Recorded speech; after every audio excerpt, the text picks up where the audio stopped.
रोहित अभी अभी शादी करके आया था और जिस लड़की से उसकी पहचान आधे दिन से भी कम थी, उसने उसके सामने ही बिना झिझक अपना दुपट्टा उतारा और सीधा बाथरूम में नहाने चली गई। नहाकर आने के बाद उसने बिल्कुल सामान्य तरीके से रोहित को अपना नाइट सूट लाने को कहा और फिर उससे बाल सुखाने को भी कह दिया, जैसे दोनों सालों से पति पत्नी हो। तभी रोहित के सेक्रेटरी का फोन आया और उसने एक ऐसी खबर दी जिसे सुनकर वह हैरान रह गया। जिससे उसने अभी अभी शादी की थी, वह दरअसल देश के सबसे बड़े उद्योगपति परिवार का सालों से बिछड़ा हुआ बेटा निकला। रोहित को बिल्कुल अंदाजा नहीं था कि सिर्फ एक अरेंज मैरिज से बचने के चक्कर में उसे भविष्य का अरब पति मिल जाएगा। कुछ देर पहले तक रोहित जिला विवाह पंजीकरण कार्यालय के बाहर अपनी गर्लफ्रेंड नेहा का इंतजार कर रहा था शादी रजिस्टर कराने के लिए, लेकिन नेहा ने उसे छोड़ दिया क्योंकि वह उसे आलीशान जिंदगी नहीं दे सकता था और सीधे अमीर बिजनेसमैन यश मल्होत्रा की बाहों में चली गई। लेकिन रोहित को नहीं पता था कि यश मल्होत्रा की पहले से ही एक मंगेतर थी, जो कि मशहूर शर्मा ग्रुप की खूबसूरत और प्रभावशाली सीईओ सानवी शर्मा थी। सानवी जानती थी कि यश एक रंगीन मिजाज लड़का है। सानवी ने तुरंत परिवार द्वारा तय की गई शादी से इनकार कर दिया, लेकिन वह मल्होत्रा परिवार को बेइज्जत भी नहीं करना चाहती थी। इसलिए उसने एक बहाना बनाने के लिए सड़क पर किसी सीधे साधे लड़के से शादी करने का फैसला किया और वह लड़का था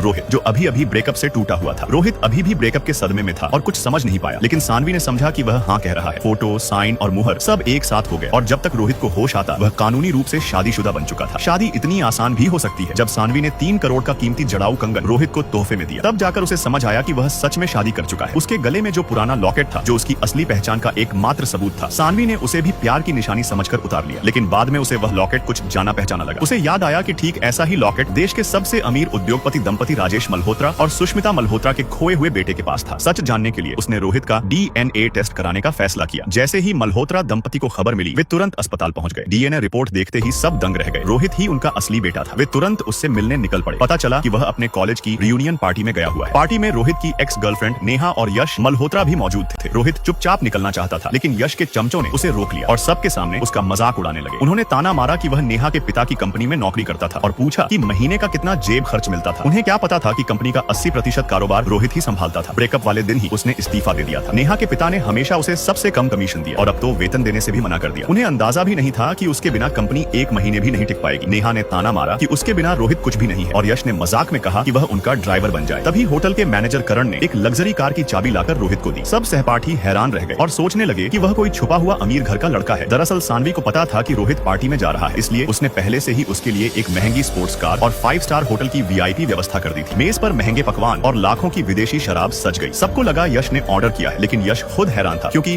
उसने कुछ मंगवाया ही नहीं था। मैनेजर ने बताया कि होटल का जनरल मैनेजर खुद वीआईपी मेहमान को सम्मान देने आएगा। सबको लगा वह यश है, लेकिन असली सच्चाई अभी सामने आनी बाकी थी। जब मैनेजर सीधे रोहित के पास जाकर खड़ा हो गया, यश ने रोहित के हाथ में सानवी का जड़ाऊ कंगन देखा और उसे चोर समझ लिया। उसने तुरंत बॉडीगार्ड्स को बुलाकर रोहित को घेर लिया और धमकी दी कि कंगन वापस करो, वरना यहाँ से जिंदा नहीं जाओगे।